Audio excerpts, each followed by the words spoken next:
खबरनामा, खबर से असर तक। नमस्कार, एएनबी न्यूज देख रहे हैं आप। मैं हूं आपके साथ पल्लवी राजपूत और हमारे खास कार्यक्रम खबरनामा में आप सभी का स्वागत है। चलिए रुक करते हैं खबरों का। प्रधानमंत्री नरेंद्र मोदी ने शनिवार को देश भर में कोविड-19 के कारण हालात और कोरोना वैक्सीनेशन की प्रगति की समीक्षा के लिए एक महत्वपूर्ण बैठक की। इससे पहले बुधवार को प्रधानमंत्री मोदी ने ऑक्सीजन व दवाओं के सप्लाई व उपलब्धता की समीक्षा के लिए बैठक की थी। प्रधानमंत्री ने बताया कि देश भर के सरकारी अस्पतालों में मुफ्त वैक्सीनेशन किया जा रहा है, इसलिए जब भी आपकी बारी आए तो वैक्सीन जरूर लें। उन्होंने कहा कि 100 साल बाद आई इतनी भीषण महामारी कदम कदम पर दुनिया की परीक्षा ले रही है। हमारे सामने एक अदृश्य दुश्मन है। उन्हें जानकारी दी गई कि कोविड-19 के मैनेजमेंट में ड्रग की सप्लाई का सरकार सक्रियता से मॉनिटरिंग कर रही है।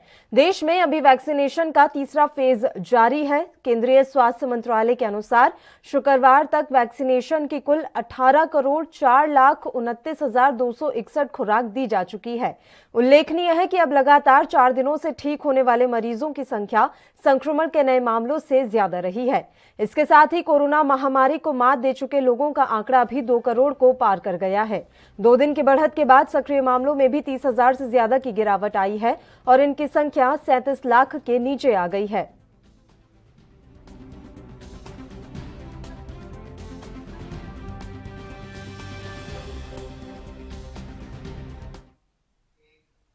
कोरोना संक्रमण की दूसरी लहर के बाद से देश में वैक्सीनेशन को लेकर युद्ध स्तर पर काम हो रहा है। हालांकि इसे लेकर राजनीति भी अपने चरम पर है। इस बीच देश के जाने माने डॉक्टर्स ने इसे लेकर अपनी राय रखी। जिन स्टेट्स में लॉकडाउन लगाया गया वहां पर हम लोग देख रहे हैं कि नंबर ऑफ केसेस कम हो रहे हैं। जैसे आप दिल्ली का ट्रेंड देखिए कि लास्ट 1 वीक का ट्रेंड मैं बताता हूँ, 10 दिन का ट्रेंड बताता हूँ कि 10 दिन पहले अराउंड 18,000 पेशेंट पर डे हम लोग देख रहे थे कोविड के, और वो घटकर जो आज का आप देखेंगे वो अराउंड 8,000 के है, तो 8,000 प्लस है। तो आप खुद ही देखेंगे कि दिल्ली में कंप्लीट लॉकडाउन है, अराउंड 2 वीक्स हो गए हैं, और इसमें लोगों को फ़ायदा मिला है और नंबर ऑफ पेशेंट भी कम हो गए हैं।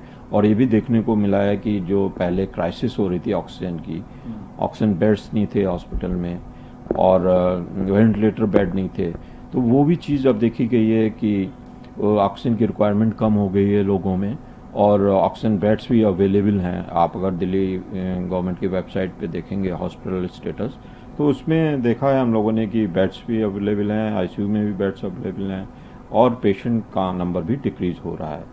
तो ये देखा गया है कि लॉकडाउन का ओवरऑल फ़ायदा मिल रहा है।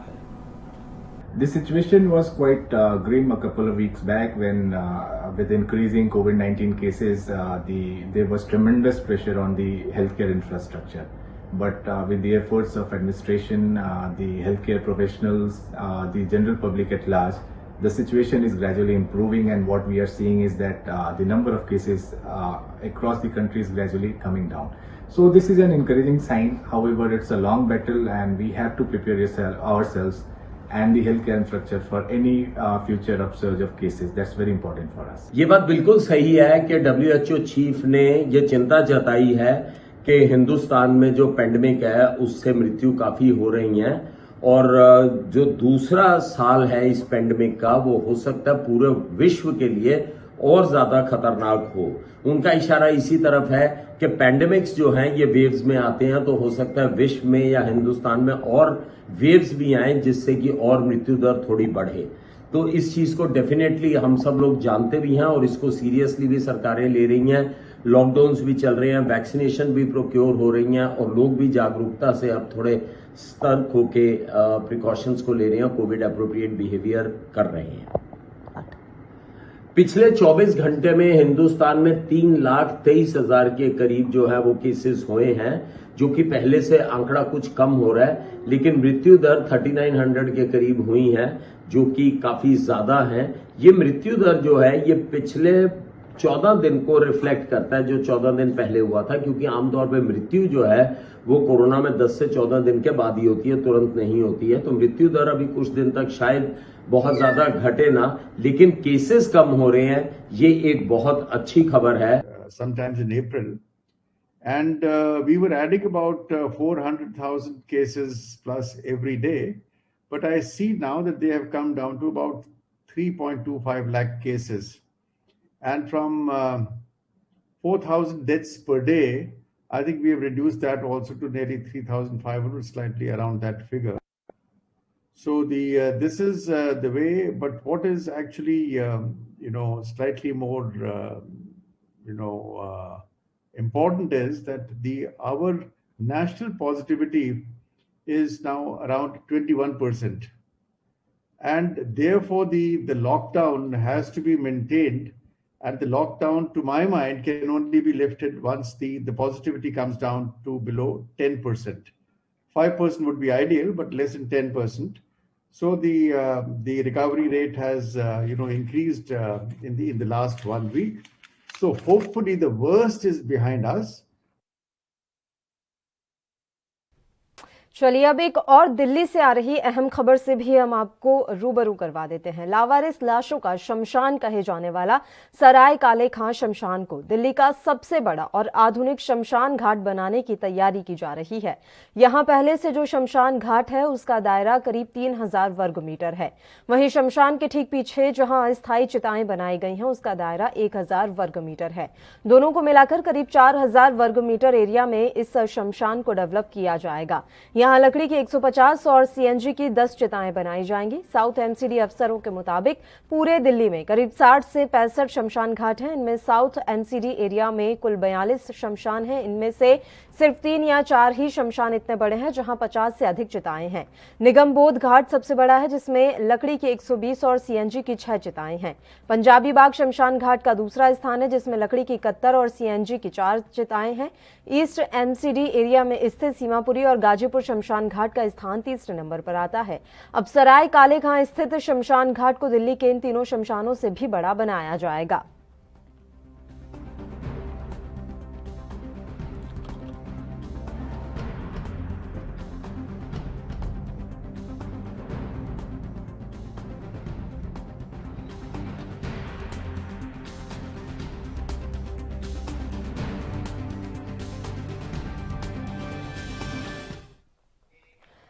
चलिए अब खबरनामा में चर्चा की शुरुआत कर लेते हैं और हमारे साथ 2 मेहमान इस समय लाइव जुड़ गए हैं। भारतीय जनता पार्टी से अश्विनी शाही जी, इनके अलावा कांग्रेस से लखपत बटोला जी हमारे साथ जुड़े हैं। दोनों ही मेहमानों का स्वागत करती हूं एएनबी न्यूज पर।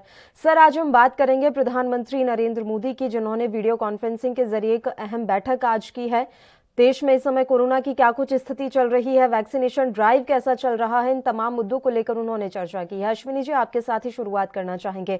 विपक्ष लगातार आरोप लगा रहा था कि हमारे प्रधानमंत्री कहाँ हैं, वो कुछ करते क्यों नहीं, वो कुछ कहते क्यों नहीं।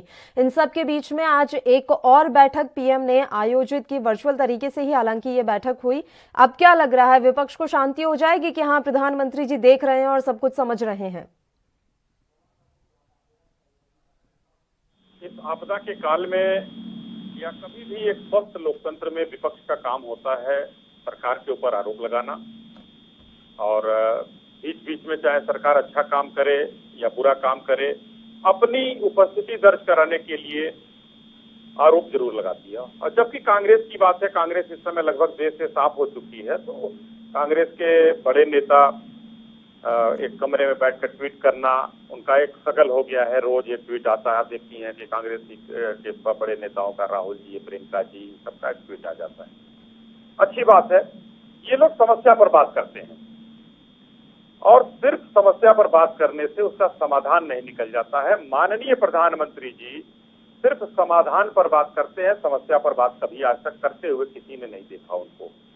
हर चीज का उन्होंने समाधान किया, चाहे वो पाकिस्तान के खिलाफ हो, चाहे वो हिंदुस्तान के अंदरूनी मामलों में हो, चाहे जैसे वो समाधान पर बात करते हैं हमेशा, और खुल के बोलते हैं जहां उनको बोलना होता है। अभी कुछ बोलने की आवश्यकता नहीं है, इसलिए माननीय प्रधानमंत्री जी रोज हाई लेवल मीटिंग ले रहे हैं, कभी मुख्यमंत्रियों के साथ, कभी अधिकारियों के साथ। अब देखिए गांव में आज जो बैठक हुई उसमें टोटल फोकस हम गांव की तरफ प्रधानमंत्री जी का हो गया, क्योंकि शहरों में अब कुछ राज्य ऐसे बचे हैं जहां पर ज्यादा मरीज आ रहे हैं। शहरों से अब धीरे धीरे चिकित्सा की व्यवस्था सामान्य हो चली है, विपक्ष ने बहुत हल्ला मचाया कि असामान्य व्यवस्था ये वो हो गया था कुछ, मैं मानता हूँ इस चीज को। कई बार आपके डिबेट पर मैं बैठा हूँ और बोल चुका हूँ कि कुछ चीजें थी जिसको समय रहते दूर कर लिया गया, लेकिन अब ज्यादा फोकस गांव पर किया जा रहा है। उसी कड़ी में माननीय प्रधानमंत्री जी ने बैठक की, उसके पहले माननीय योगी आदित्यनाथ जी ने उत्तर प्रदेश में वो कार्यक्रम लागू कर दिया है। इसका मतलब ये नहीं है कि प्रधानमंत्री जी सोच नहीं रहे हैं, मुख्यमंत्री सोच नहीं रहे हैं, लेकिन आज मुख्य मुद्दा यह है कि जैसे वैक्सीनेशन की बात आती है पल्लवी जी, इस पर भ्रांति फैला दी जाती है, दवाई की बात आती है उस पर भ्रांति फैला दी जाती है। आज विपक्ष से हम ये आग्रह करेंगे कि अभी भी समय है, कंधे से कंधा मिलाकर आइए, सरकार के साथ चलिए। लड़ाई कभी भी हम लोगों की होगी, बहुत पड़ा हुआ है, हर साल चुनाव आते हैं, हर साल चीजें होती हैं, कांग्रेस, भाजपा, सपा, बसपा, तेलुगु देशम होता रहेगा। लेकिन आज माननीय प्रधानमंत्री जी ने जो एक हाई लेवल बैठक करके सबको कहा है कि गांव के तरफ देखिए आप लोग, वहां पर ऑक्सीजन की कमी न हो, वहां पर बिस्तर की कमी न हो, वहां पर किसी तरह की कमी न हो, अधिकारियों को निर्देशित किया गया है, उसका एक अच्छा परिणाम पल्लवी जी आएगा। ठीक है लखपत बटोला जी, आज तो महाराष्ट्र के पूर्व सीएम देवेंद्र फडणवीस ने भी सोनिया गांधी को पत्र लिखा है और अपील की है कि इस संकट काल में राजनीति ना की जाए, तो क्या उम्मीद की जा रही है? विपक्ष सरकार का साथ दे रहा है, इस संकट से निपटने के लिए समस्या का समाधान ढूंढने में विपक्ष की कितनी सहायता मिल रही है सरकार को? देखिए, हम राजनीति नहीं कर रहे हैं, जिस तरह की राजनीति विपक्ष कर रहा है। देखो, इस देश का जो सत्ता में जो पार्टी है, जो कहती है कि दुनिया का सबसे बड़ा संगठन है, उस पार्टी का मुखिया विपक्ष को चिट्ठी लिखता है, उस पार्टी के नेता विपक्ष को चिट्ठी लिखने का काम कर रहे हैं। देखिए, हम राजनीति नहीं, हम सरकार को जगाने का काम करें। जो ये सरकार सोई हुई है, मैं आप एक पीड़ा समझ लीजिए, जिस माँ का 20 साल का बच्चा ऑक्सीजन के लिए तड़प रहा हो, दिल्ली जैसी जगहों में, देहरादून जैसी जगहों में, लखनऊ जैसी जगहों में आईसीयू बेड न मिल पा रहा हो, और लोगों को पता है कि अच्छा इलाज मिलता तो बच्चा ठीक हो जाता है। इस देश में ये नरसंहार नहीं तो नहीं क्या है?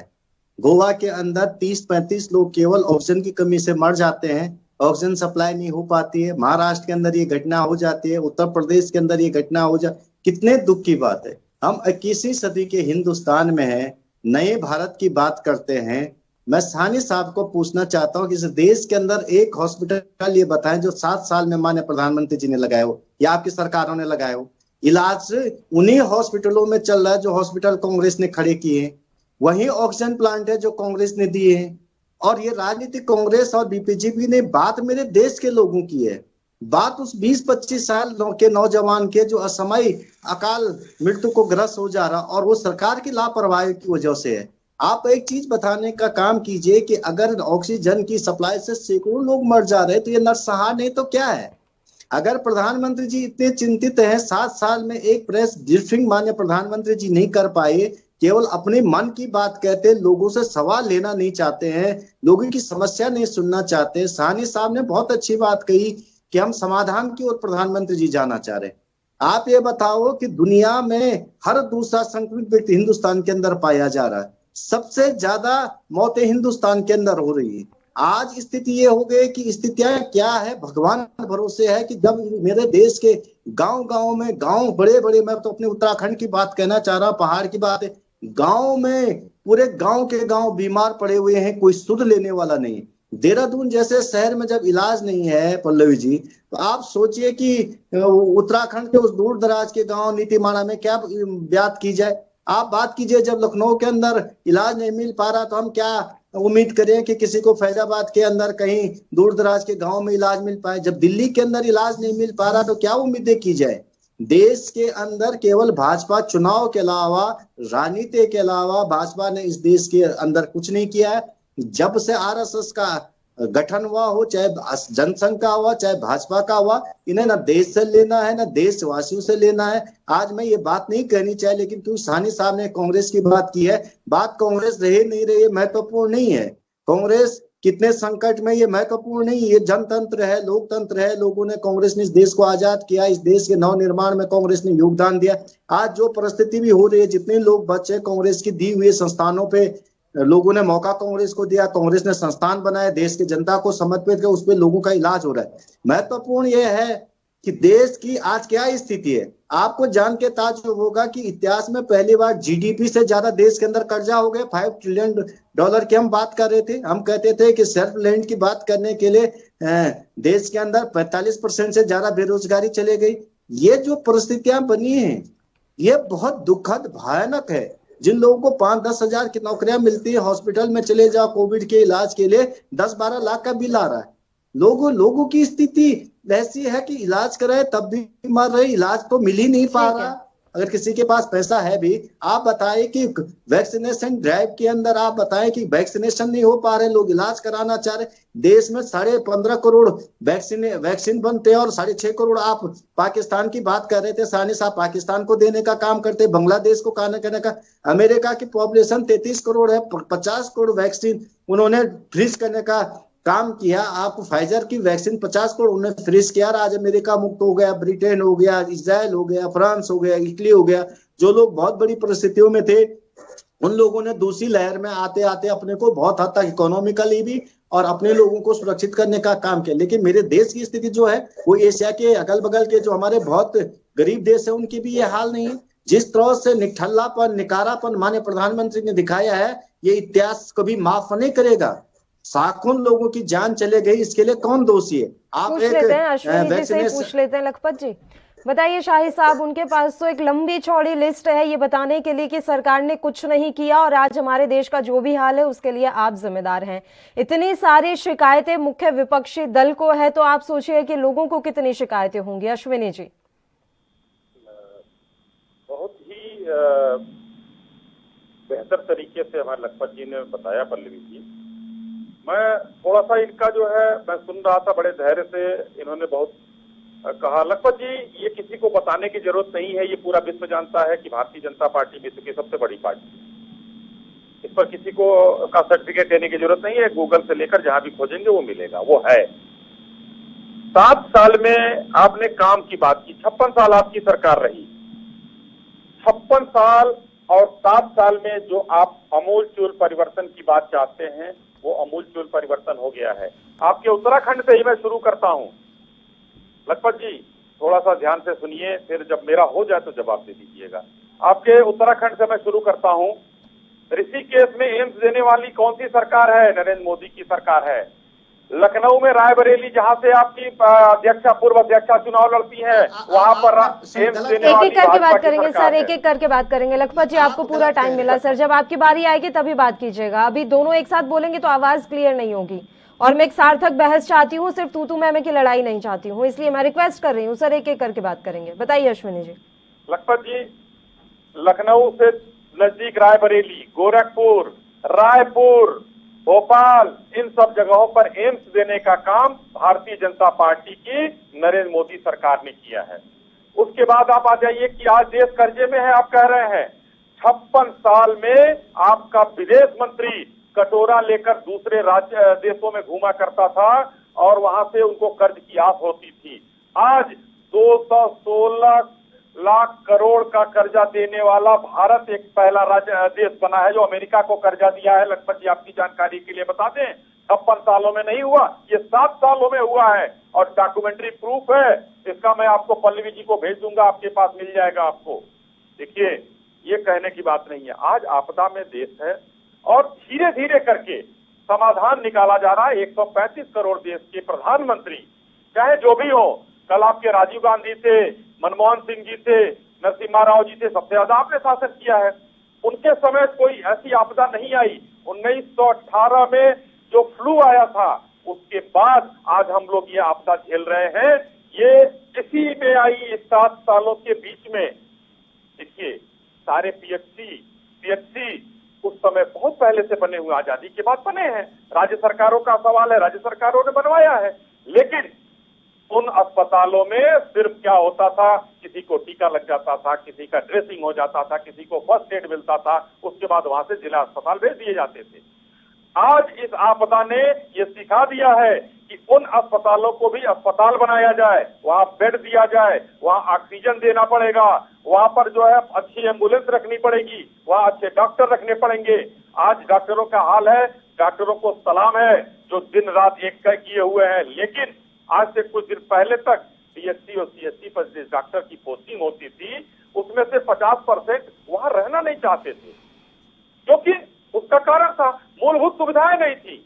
अगर आपके पास वहां पर कोई रहने की जगह नहीं है, आपके पास स्टाफ नहीं है, तो डॉक्टर क्या करेगा।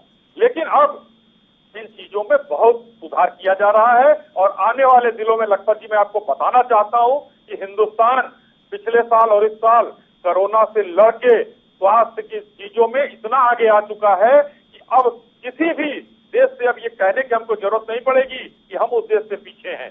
थे पीछे, पिछले साल तक हम अमेरिका से पीछे थे, पिछले साल तक हम ब्राजील से पीछे थे, फ्रांस से पीछे थे और ब्रिटेन से पीछे थे, लेकिन अब हमको कहने की जरूरत नहीं पड़ेगी। आज लखपत जी पीपीई तो फिर सर हम इतने आगे पहुंच गए हैं, तो मेरा एक सवाल है, लोगों से मदद क्यों ली जा रही है, विदेशों से इतनी मदद क्यों ली जा रही है?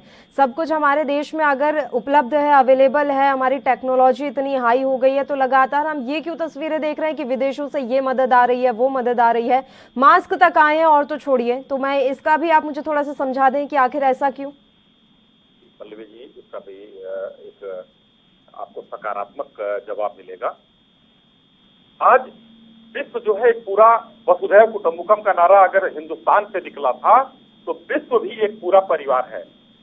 पिछले साल जब 2020 में कोरोना आया तो हिंदुस्तान ने हाइड्रोक्सीक्लोरोक्विन हर देश को दिया था, हर देश की हमने सहायता की थी। हमारे पास जो भी था हमने ये क्या कहते हैं दवाइयां जो चीज थी हमने भेजा था, पैरासीटामोल तक भेजे गए थे। आज अभी कुछ दिन पहले जो अभी हमारे लखपत जी भी कह रहे हैं कि 6.5 करोड़ भेज दिया गया, कहाँ भेजा गया उसका सारा आंकड़ा आ गया था। माननीय स्वास्थ्य मंत्री जी ने और माननीय संबित पात्रा जी ने एक प्रेस करके सब रख दिया था, किसको कितना कैसे गया, 75,000 कहाँ गया, 1 लाख कहाँ गया, हमारे सैनिक वहां है उनको गया, कुछ जगहों पर जो है हमने मदद की तो 1 करोड़ की मदद की है, सिर्फ 1 करोड़ की। तो जब हमने अमेरिका ने खुल के कहा, बाइडेन सरकार ने, जब हमको वैक्सीन की जरूरत थी तो हिंदुस्तान से मिला था, जब हमको जरूरत थी हिंदुस्तान मेरे साथ खड़ा था, तो अमेरिका हमारे साथ खड़ा, सऊदिया के साथ हम खड़े रहे। देखिए ये प्रधानमंत्री नरेंद्र मोदी जी की चीज है, सऊदिया जैसे कंट्री में जाकर एक मंदिर बनवा देना, ये बहुत बड़ी उपलब्धि है। वहां के साथ हम खड़े रहे, सऊदिया मेरे साथ खड़ा है, वहां से भी चीजें आई, कुवैत से आई, छोटे देशों में सभी लोग हमारे साथ इसलिए खड़े रहे कि हिंदुस्तान एक भाई की तरह उनके दुख में खड़ा रहा है। तो ये ग्लोबल कुछ कमिटमेंट होते हैं, इसलिए पल्लवी जी ये सब चीजें आ रही है और अच्छी है कि हमारे देश को थोड़ी और सहायता हो जा रही है, जिससे आसानी होगी। ऑक्सीजन की देखिए आज कहीं ऑक्सीजन की कमी नहीं है, अपने देश में भी था, कंसंट्रेटर बाहर से आ गए, हमारे पास क्रायोजेनिक टैंकर नहीं थे, वो कुछ बाहर से आए। तो ये चीजें बाहर से आने के साथ ही हल हुई है, जो आज हम लोग कह रहे हैं कि कहीं ना बेड की हमको दिक्कत है ना ऑक्सीजन की दिक्कत है। चलिए, बस ये आप जो कह रहे हैं कि ये सारी चीजें बाहर से आई हैं इसलिए हमें इतनी मदद मिल पाई है, तो मैं वही कह रही हूँ कि अभी सर्वगुण संपन्न नहीं हो पाए हैं हम। जो कमियां हैं आप चाहे बाहर की मदद लेकर उन कमियों को सुधार रहे हो या कैसे भी सुधार रहे हो, वो ठीक है, वो आप अच्छा कर रहे हैं, वो सराहनीय कदम है। बताइए लखपत जी। देखिए सानिया साहब बहुत अच्छी बात कह रहे हैं कि आंकड़े यदि आप देते, शाही अश्विनी शाही नाम है लखपत जी। साई साहब ने बहुत अच्छी बात कही। साई साहब, देश में कोई पार्टी बड़ी हो दुनिया की ना हो वो महत्वपूर्ण है, देश कितना महत्वपूर्ण है, देश की जनता कितनी महत्वपूर्ण है ये महत्वपूर्ण होता है, लोकतंत्र कितना मजबूत है ये महत्वपूर्ण होता है। मैं आपसे एक बात पूछना चाह रहा हूँ, परसों ही WHO ने अपना एक प्रेस जारी किया और कहा कि हिंदुस्तान की GDP से ज्यादा हिंदुस्तान पे कर्जा है, इतिहास में पहली बार हुआ। 15 सालों में हिंदुस्तान, जहां मनमोहन सरकार ने कहा था हमें विदेशों की मदद जरूरत नहीं, जब साइक्लोन वगैरह वगैरह आए थे हम स्वयं सक्षम हैं, उसके बावजूद 15 साल बाद बांग्लादेश जैसा देश, नेपाल जैसा देश हिंदुस्तान की मदद कर रहा है। तो ये आत्मनिर्भर भारत है, ये नया भारत है। मैं तीसरी बात कहना चाह रहा हूँ, 7 सालों में माननीय प्रधानमंत्री ने देश के 37 PSU बेचे हैं और एक खड़ा किया हो तो आप बताने का काम कीजिए। मैं आपसे एक सवाल और पूछना चाह रहा हूं सानी साहब, और ये सरकार लोगों का सवाल है कि देश के अंदर 47% से ज्यादा बेरोजगारी आज है, GDP गिर करके एशिया के सबसे नीचे के देशों में हम आ चुके हैं। क्या यही आत्मनिर्भर भारत है? क्या यही हमारा विकास का मानक है? मैं एक चीज और पूछना चाह रहा हूँ, 1.25 साल 1.5 साल कोरोना को हो गया, आपने सारी स्कूलें बंद कर दी है, बच्चों को घर में बंद कर दिया, उनका जीवन बर्बाद कर दिया है, उनकी जीवन के साथ एक खिलवाड़ किया गया। लेकिन ये पूछने का काम किया जा रहा है कि 15,000 करोड़ पीएम केयर फंड में इकट्ठा हुआ, उस पैसे का क्या काम किया गया? क्यों जब 29 मार्च को पीएम केयर फंड बना था और उसका पैसा रिलीज करने का काम फरवरी 2021 में करने का या मार्च 2021 में करने का काम किया गया, 1.25 साल 1.5 साल उस पैसा को, उसमें भी 80% पैसे को रोकने का काम क्यों किया गया? ये सानी साहब बड़ा सवाल है। मैं ये पूछना चाह रहा हूँ कि आपने कहा आपकी बात पूरी सुनेंगे लखपत जी, मैं आपका पूरा जवाब दूंगी, बस एक छोटे से ब्रेक के लिए हमें यहाँ खबरनामा में रुकना है। फौरन हाजिर होंगे सर, फौरन।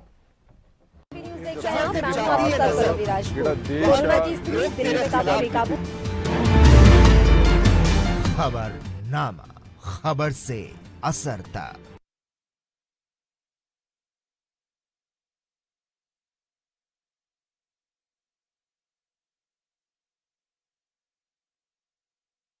गुरु तेग बहादुर सिमरिए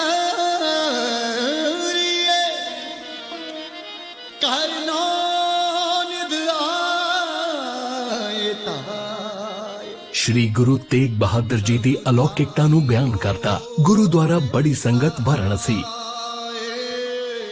ਇੱਥੇ ਧੰਨ ਧੰਨ ਸ੍ਰੀ ਗੁਰੂ ਤੇਗ ਬਹਾਦਰ ਸਾਹਿਬ ਮਹਾਰਾਜ ਜੀ ਨੇ ਆਪਣੇ ਚਰਨ ਪਾਏ ਤੇ 7 ਮਹੀਨੇ 13 ਦਿਨ ਤਪ ਕੀਤਾ। ਇੱਥੇ ਧੰਨ ਧੰਨ ਸ੍ਰੀ ਗੁਰੂ ਤੇਗ ਬਹਾਦਰ ਸਾਹਿਬ ਮਹਾਰਾਜ ਜੀ ਨੇ ਗੰਗਾ ਦਾ ਸੋਮਾ ਪ੍ਰਗਟ ਕੀਤਾ। ਗੁਰੂ ਤੇਗ ਬਹਾਦਰ ਸਾਹਿਬ ਮਹਾਰਾਜ ਜੀ ਦੇ ਜੋੜੇ, ਗੁਰੂ ਤੇਗ ਬਹਾਦਰ ਸਾਹਿਬ ਮਹਾਰਾਜ ਜੀ ਦਾ ਚੋਲਾ ਸਾਹਿਬ, ਇਸ ਤੋਂ ਇਲਾਵਾ ਹੱਥ ਲਿਖੇ ਹੁਕਮਨਾਮੇ ਇਸ ਗੁਰਦੁਆਰਾ ਸਾਹਿਬ ਵਿਖੇ ਸ਼ੋਭਾਇਮਾਨ ਨੇ। ਗੁਰੂ ਸਾਹਿਬ ਜੀ ਦੀ ਸ਼ਾਂਤੀ, ਸਰਲਤਾ ਅਤੇ ਸਹਿਜਤਾ ਦੀ ਰੂਪਮਾਨੀ ਕਰਦੇ ਇਸ ਪਵਿੱਤਰ ਸਥਾਨ ਦੇ ਦਰਸ਼ਨ ਕਰ ਸੰਗਤਾਂ ਨਿਹਾਲ ਹੁੰਦੀਆਂ ਹਨ।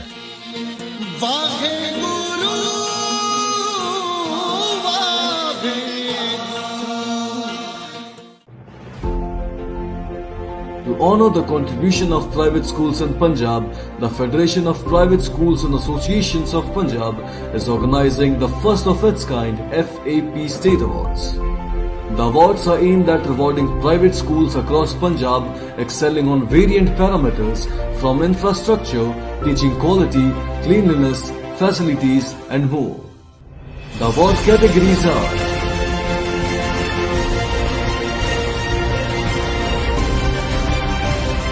nominations for each category will be assessed by a team of renowned educationalists.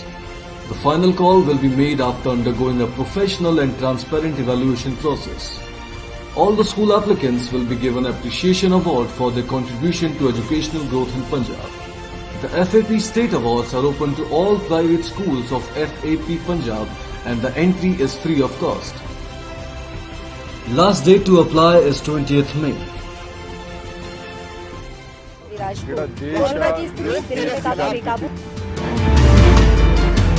खबरनामा, खबर से असर तक।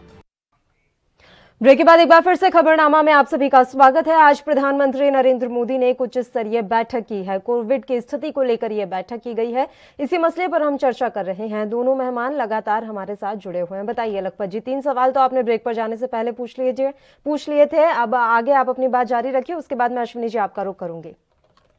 अश्विनी जी, मैंने ये पूछना है कि अश्विनी जी, देश के अंदर 37 PSU प्रधानमंत्री ने 7 साल में बेचे, 1 PSU खड़ा करने का काम बताया। ऋषिकेश के एम्स की बात आपने किया, ऋषिकेश के एम्स कांग्रेस सरकार ने बनाया। मैं मान्यवर आपसे कहना चाह रहा हूँ, आज से 2 दिन पहले उत्तराखंड के निवर्तमान मुख्यमंत्री आपके त्रिवेंद्र सिंह जी कहते कि कोरोना एक प्राणी है, इस प्राणी को भी जीने का अधिकार है। तो आप ये बताएं कि जिस प्रदेश का निवर्तमान मुख्यमंत्री जो सत्ता में पार्टी है उसका मुख्यमंत्री इस तरह के बयान कह रहा हो, तो आप सोच सकते हैं कि प्रदेश की जनता और देश की जनता किस हाल में होगी, इसका तो राम भरोसे है। मैं आपसे एक बार पुनः अनुरोध करना चाह रहा हूं कि आज देश के अंदर जिस तरह से सुनियोजित एक प्रकार से नरसंहार हो रहे हैं और बीमारियों की वजह से ज्यादा उनको इलाज न मिलने की वजह से हो रहा है, ये इतिहास में कभी नहीं हुआ। ये माफ नहीं करेगा देश। आप व्यक्ति विशेष की तारीफ करने के बजाय, यदि आप पार्टी के कार्यकर्ता हैं लेकिन हिंदुस्तान के आप पहले नागरिक हैं, यदि सरकार कमियां करती है, यदि मुख्यमंत्री प्रधानमंत्री जी से चूक होती है, तो निश्चित रूप से एक हिंदुस्तानी के नाते आपको सजग होकर के उनकी आंखें खोलने का काम करना चाहिए। ये राजनीति की बातें नहीं, आज लोगों की जिंदगियों का सवाल है। उन परिवारों से पूछिए, मेरे बहुत सारे रिश्तेदार यार दोस्त असमय अकाल मृत्यु को गए हैं और जिसकी पीड़ा मेरे चेहरे से भी छलक सकती है। मैं आपसे बता रहा हूं, लोग इतनी मदद की गुहार करते हैं, मान्यवर इतनी मदद की गुहार करते हैं, हम एक ऑक्सीजन सिलेंडर नहीं दे पा रहे। और हमारे दिल्ली के अंदर श्रीनिवासन जिस तरह से मदद कर रहे थे और आपकी सरकार ने जिस तरह से उन पे केस करके जांच करने का काम किया, जो बड़ा मसला आपने उठाया है यहाँ पर लखपत जी, इस पर तो मैं भी अश्विनी जी से जवाब चाहूंगी, लेकिन उससे पहले एक सेकंड से बस इस वक्त की एक बड़ी खबर से अपने दर्शकों को रूबरू करवा देते हैं, जो कि उत्तर प्रदेश से आ रही है। सीएम योगी आदित्यनाथ ने अरुणाचल में शहीद हुए आईटीबीपी जवान को श्रद्धांजलि दी है। मुख्यमंत्री योगी आदित्यनाथ जवान के परिवार को 50 लाख रुपए की मदद देंगे। ये बड़ी जानकारी इस समय उत्तर प्रदेश से मिल रही है। चंदौसी के आईटीबीपी जवान अरुणाचल में शहीद हो गए थे। जवान के शहीद होने की सूचना पर गांव चितौरा में इस समय मातम छाया हुआ है। शोक की लहर गांव चितौरा में दौड़ पड़ी है। सीएम योगी आदित्यनाथ ने शहीद जवान को श्रद्धांजलि दी है। साथ ही सीएम योगी आदित्यनाथ ने वादा किया है कि वो शहीद जवान के परिवार को 50 लाख रुपए की आर्थिक सहायता देंगे। इस वक्त की बड़ी खबर उत्तर प्रदेश से, चंदौसी के रहने वाले आईटीबीपी जवान शहीद हो गए थे। सीएम योगी आदित्यनाथ ने खुद उन्हें श्रद्धांजलि दी है। गांव चितौरा के रहने वाले थे शहीद जवान। जैसे ही उनके शहीद होने की सूचना गांव चितौरा के लोगों को लगी, वैसे ही वहां पर शोक की लहर दौड़ पड़ी। अभी भी मातम छाया हुआ है। मुख्यमंत्री योगी आदित्यनाथ अब 50 लाख रुपए की आर्थिक सहायता शहीद जवान के परिवार को देंगे। इस वक्त की बड़ी खबर इस समय आप देख रहे हैं। चंदौसी के आईटीबीपी जवान अरुणाचल प्रदेश में शहीद हो गए थे। जवान के शहीद होने की सूचना पर गांव चितौरा में मातम छाया हुआ है। सीएम योगी आदित्यनाथ ने शहीद जवान को श्रद्धांजलि दी है। साथ ही परिवार को, शोक संतप्त परिवार को उन्होंने 50 लाख रुपए की आर्थिक सहायता देने का ऐलान किया है। इस वक्त की बड़ी खबर उत्तर प्रदेश से। चलिए अब अपने मुद्दे का रुख कर लेते हैं। अश्विनी जी, ये सवाल मुझे भी पूछना था, मेरे दिमाग में चल ही रहा था, इतने में वो मैटर छेड़ दिया सर ने। अभी हमने देखा कि पप्पू यादव लगातार लोगों की मदद कर रहे थे और उन्होंने आपके एक सांसद का कुछ स्टिंग कर दिया या फिर भांडा फोड़ दिया, जो भी है, वो अंदर चले गए जेल में। उसके बाद श्रीनिवास को हम लगातार देख रहे थे कि वो ऑक्सीजन से लेकर तमाम चीजों के लिए मदद कर रहे थे। इवन यहां तक हमने तस्वीरें देखी हैं कि वो घर घर ऑक्सीजन पहुंचा रहे थे जो लोग होम आइसोलेशन में थे। अब उनसे पूछताछ शुरू हो गई है, तो क्या माना जाए, ये सब कोइंसिडेंस है कि एक साथ एक ही समय पर ऐसे लोगों के ऊपर ही क्यों कोई कार्रवाई हो रही है जो लोगों की मदद करने के लिए इस समय बाहर निकले हुए हैं? पल्लवी जी, सवाल बहुत हो गए, थोड़ा सा समय दीजिएगा हमको। मैं पहले से आप पीछे जो आपका एक सवाल था मैं वहां से शुरू करूंगा। देखिए, मैं ये नहीं कह रहा हूँ कि आज भारत जो है बहुत बड़ा चिकित्सा के क्षेत्र में बहुत झंडे गाड़ दिए हैं, लेकिन बहुत ज्यादा हमने बदलाव किया है और हम लोग बहुत आगे आ गए हैं और आने वाले दिनों में और बेहतर करेंगे। मैंने ऐसा कहीं नहीं कहा है कि हम बहुत आगे आ गए, किसी की जरूरत नहीं। ये उसके बाद मैं आता हूं अभी अपने लखपत जी के जवाबों पर। लखपत जी ने 2-3 सवाल उठाए कि WHO ने ये कहा और WHO ने वो कहा। लखपत जी, WHO ने जो कहा, आज के दिन में WHO ने देखिए उत्तर प्रदेश के मुख्यमंत्री की सराहना की, नीति आयोग ने आज सराहना की। क्यों सराहना की? जो गांव में आज माननीय प्रधानमंत्री जी ने जिस मुद्दे पर हम लोग बहस करने बैठे हैं, उस मुद्दे को वो चालू कर रखा है। हमने अपने 97,000 गांवों को टेस्टिंग, ट्रैकिंग और ट्रीटमेंट का एक जामा पहना रखा है। वहां से हम ये काम शुरू कर चुके हैं। तो ये हमारे लिए एक पॉजिटिव न्यूज है आज की भयावह स्थिति में। इसको समाज में जाना चाहिए इस चैनल के माध्यम से। उसके बाद मैं आता हूं, आपने पीएम केयर फंड का सवाल उठाया। मैं 2 फंड लेके चलता हूं। पीएम केयर फंड के बारे में मैं थोड़ा सा बता दूं कि जो भी पैसा है उसमें जो वेंटिलेटर खरीदे गए उसमें उत्तर प्रदेश को 700 मिले, 800 मिले और 1700 झारखंड को मिले, महाराष्ट्र को 1300 मिले। ये सब भी जानकारी मैं आपको देना चाहता हूं कि ये सब काम भी हो रहा है उस फंड से।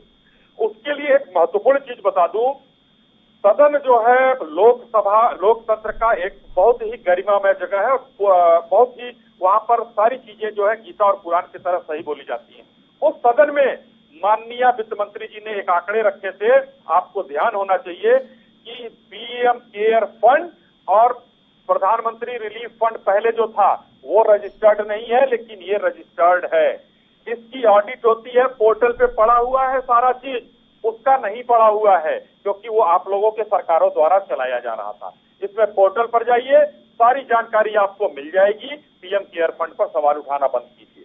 अब मैं आता हूं पल्लवी जी सबसे महत्वपूर्ण सवाल पर, जो कि आपने कहा कि इनके जो प्रमुख थे श्रीनिवास जी, मैं ये कहना चाहूंगा, देखिए श्रीनिवास जी अकेले नहीं थे।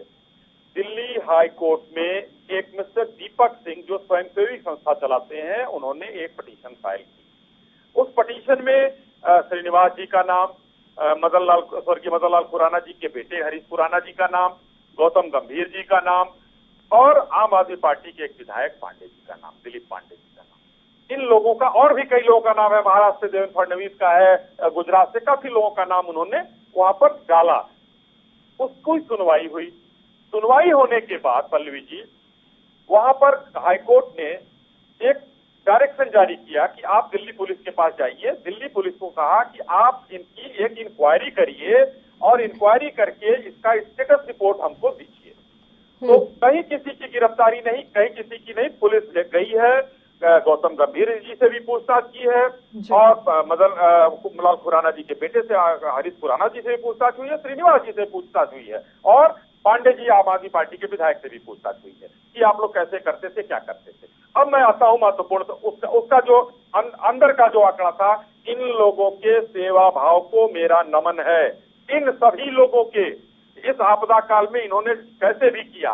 लेकिन टेक्निकल पॉइंट क्या आता है पल्लवी जी? टेक्निकल पॉइंट ये आता है कि अगर मान लीजिए कि रेमडेसिविर है, रेमडेसिविर ऐसी दवाई है कि जो बिना किसी प्रिस्क्रिप्शन के कोई भी फार्मासिस्ट नहीं दे सकता किसी को।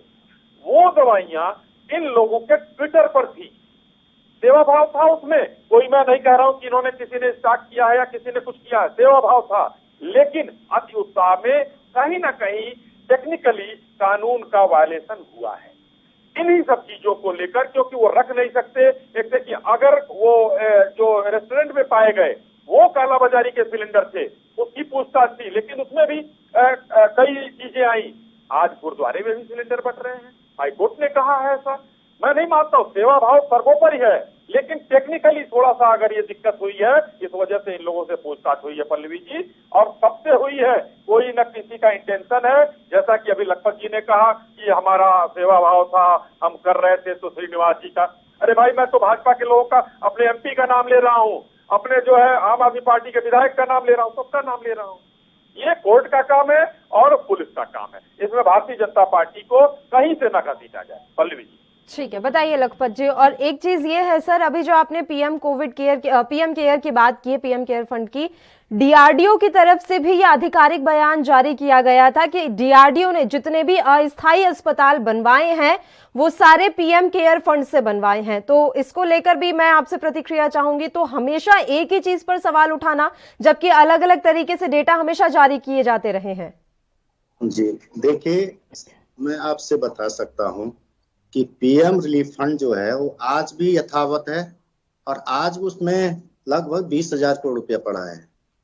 पीएम केयर फंड एक अलग से पहली बार व्यवस्था की गई देश के इतिहास में। पीएम रिलीफ फंड 1956 में स्थापित किया गया, जब देश के अंदर वहां बहुत भयंकर भुखमरी की स्थितियां बनी थी। उसके अंदर लोगों की मदद करने का काम किया, वो बदस्तूर जारी था और आज तक भी जारी है, वो बंद नहीं हुआ है, पहली बात है। लेकिन जिस तरह से एक नया फंड बना के, नया एक एनजीओ बना करके जिस तरह से देश के अंदर का सारा पैसा लेके और उसको आरटीआई में उसका हिसाब न देने का काम किया गया, इससे लोगों को सवाल उठा है। मैंने इनसे एक सवाल पूछा था कि प्रधानमंत्री ने 7 साल में 37 पीएसयू बेचे हैं, एक खड़ा नहीं किया। एक का तो नाम बता देते आप अंदर कि कौन सा पीएसयू इस देश के अंदर प्रधानमंत्री ने खड़ा किया, नया सा कोई संस्थान खड़ा करने का काम किया।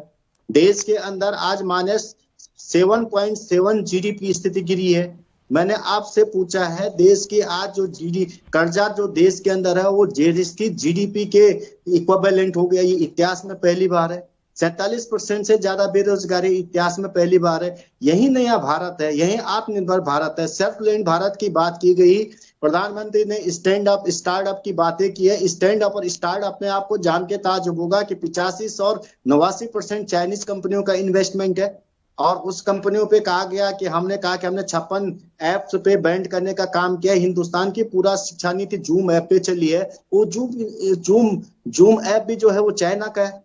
इस तरह से जो एक नया सीपीयू का हर बार लिया जाता है, देश जब स्थितियां खराब होती है आप उसके बाद एक नया सिपुगा छोड़ने का काम करते। मान्यवर, मैंने आपसे कहा हिंदुस्तान है, मेरा देश है, हमारे लोग हैं। सुन के दुख होता कि गंगा के अंदर 2000 से ज्यादा 100 लावारिस तैर रहे हैं। उस माँ गंगा की, जिसमें हमने कहा कि हम 20,000 करोड़ रुपया का फंड बना के गंगा को साफ करने और निर्मल करने और स्वच्छ करने का काम करेंगे। उसमें कहा गया था उमा भारती ने कि 2016 तक यदि हमने गंगा को स्वच्छ नहीं किया तो मैं समाधि ले लूंगा। ऋषिकेश एम्स की स्थापना 2012 में हुई, मान्यवर, तब मोदी सरकार नहीं थी। मैं बहुत चीजें इसलिए नहीं कह रहा हूं इन चीजों पे, आंकड़ों पे। यदि आंकड़े गुलाबी हों तो बहुत अच्छी बात नहीं है। मेरे देश का आदमी गुलाबी हो, उसके चेहरे की तस्वीर गुलाबी हो, उसके घर में रंगत गुलाबी हो, उसका जो आर्थिक स्थिति है, सामाजिक स्थिति है, उसका जो शैक्षिक स्थिति है, वो गुलाबी होना जरूरी है। सरकार जिस तरह से केवल अपनी छवि चमकाने के लिए मीडियाओं के अंदर लाखों करोड़ों रुपया बहाने का काम कर रही है। अमेरिका की सबसे प्रतिष्ठित अखबार ने कहा है कि प्रधानमंत्री मोदी को देश के लोगों से ज्यादा अपनी छवि चमकाने का जोर ज्यादा है। उनको ज्यादा जोर है कि मैं अपनी छवि किस तरह से चमकाऊं।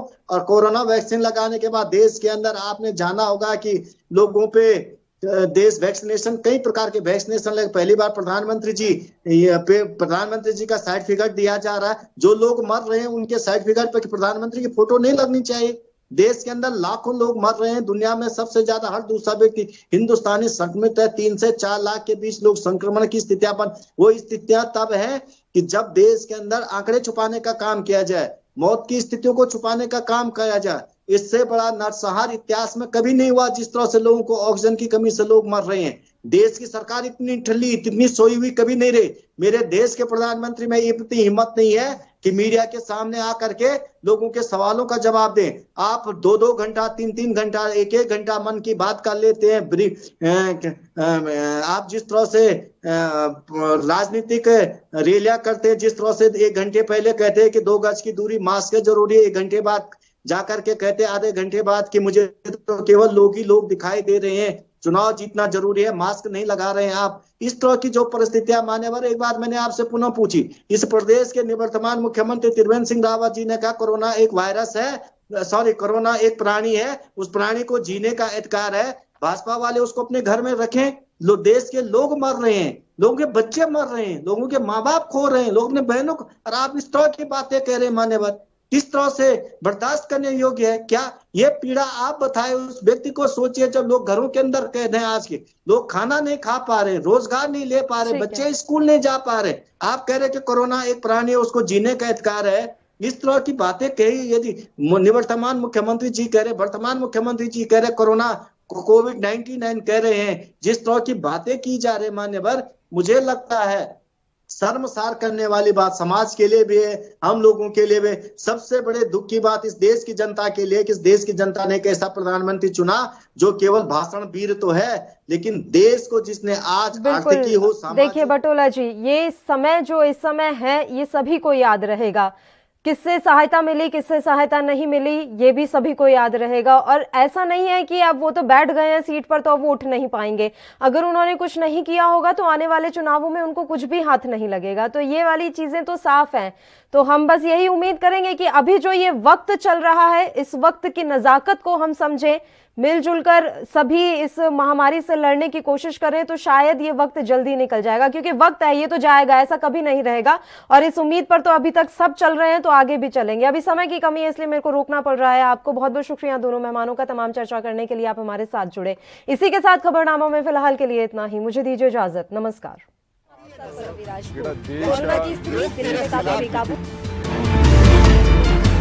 खबरनामा, खबर से असर तक।